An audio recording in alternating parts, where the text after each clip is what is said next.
Before we ever took a step or had a spoken word, our nervous system was already whispering these first stories in the dark and quiet universe of the mother's womb. In that floating water, the baby was held. The baby was wrapped in warmth, protected from sharp sound, from bright light, and for sure from the pull of gravity. Inside this beautiful and safe protected space, that's when movement begins.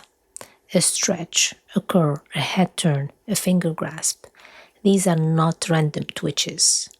They are the body first language, and we call them the archetype movement. So they are nature, Asian pattern rising from deep within us, preparing the baby for the moment of birth when everything will suddenly change. And the birth is not an easy process. Imagine from warm water turning into cool air, from darkness changing into bright light. This is the moment where the newborn body responds. So the arm flings open, the chest widens, and a sharp breath flows in. This instinctive startle is the Moro reflex. We always refer to as an old survival movement. The Moro reflex is designed to instinctively react to falling, to loss of support, and sudden change.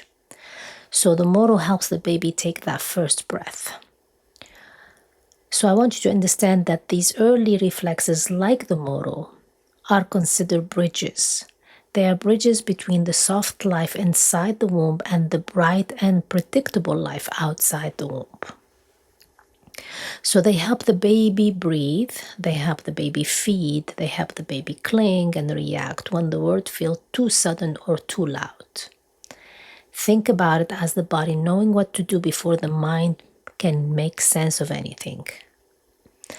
But over time, with every cuddle, with every answer cried, with every moment on the floor and every gentle touch, the brain begins to organize itself. So those reflexive movements start to soften and reshape into more intentional action. Then the baby can reach, the baby can gaze, the baby can roll, the baby can crawl, the baby can take their first step.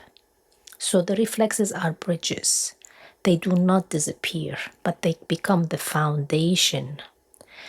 They hold long enough for the child to build new pathway of balance, posture, and movement.